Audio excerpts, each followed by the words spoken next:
For years, Canada has been this magnet for skilled professionals from all over the world. It's got that stable economy, that high quality of life. So if you're thinking about a career move, it's pretty much guaranteed to be on your radar.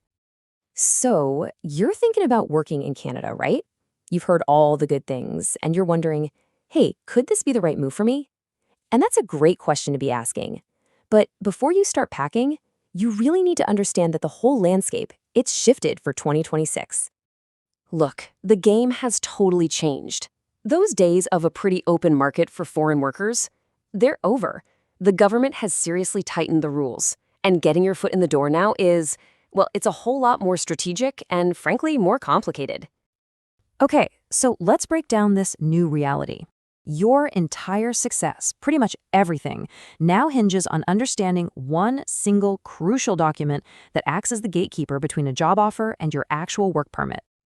It's called the Labor Market Impact Assessment, or LMIA for short. Seriously, think of this as the new gatekeeper. Before a company can hire you, they usually have to prove to the government that there was no Canadian citizen or permanent resident available to do that exact job. Getting a positive LMIA, that's your golden ticket.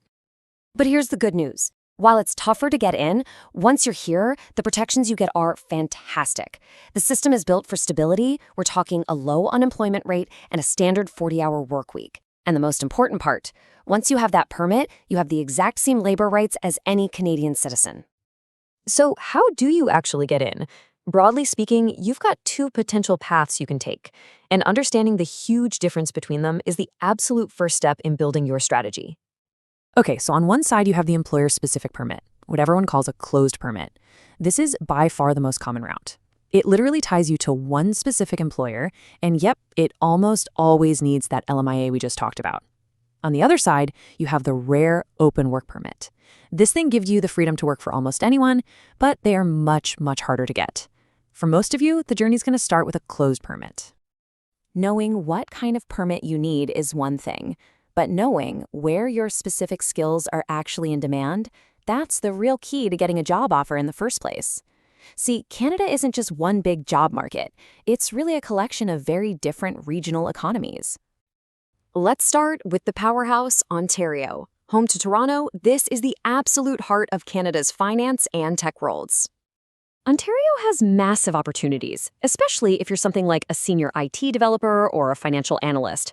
But it's a trade-off. The culture is very fast-paced, very competitive, and as we're about to see, the cost of living there is, well, it's really high. All right, now let's fly all the way over to the West Coast. Welcome to British Columbia, a province that's famous for mixing innovation with an incredible lifestyle. BC is all about that work-life balance. It pulls in people who want a great career, but also want to be able to hike and ski on the weekends. But look at what they really need. There are critical shortages of healthcare workers and skilled tradespeople. Now the catch? BC has the highest cost of living in the entire country. People literally call it the sunshine tax.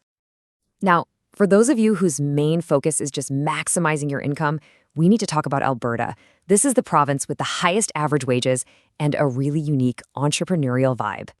Alberta's economy is built on energy and engineering. There is just constant demand for those skills.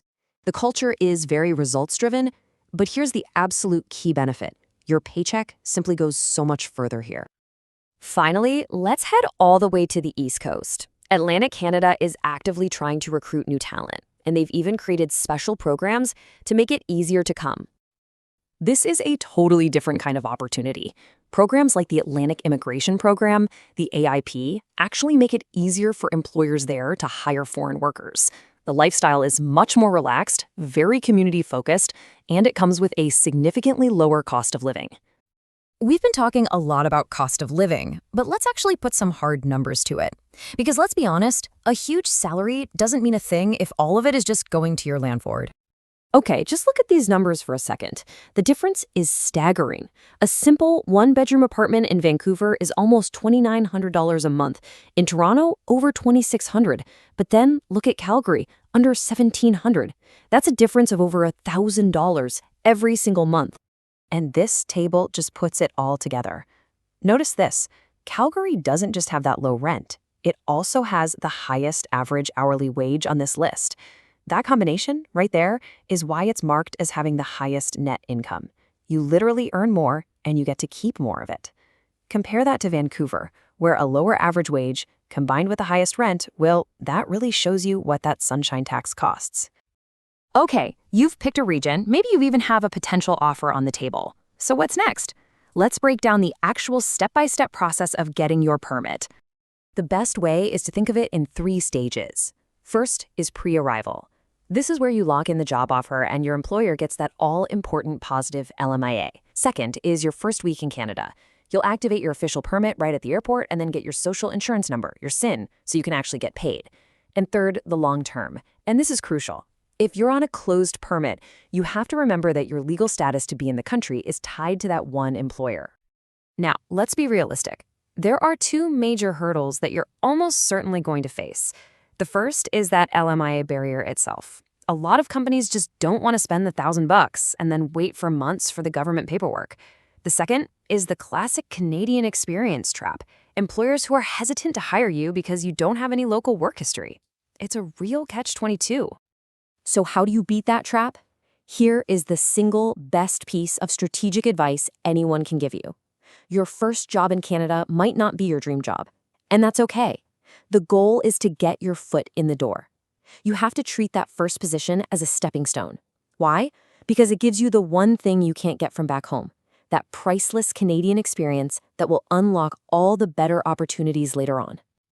So there you have it. We've covered the new rules, the different regional markets, the financial reality, and the strategic hurdles you're going to face. This is your map for navigating the Canadian job market in 2026. The path is definitely clear now, but it demands a ton of preparation. So the only question left is, are you ready for the journey?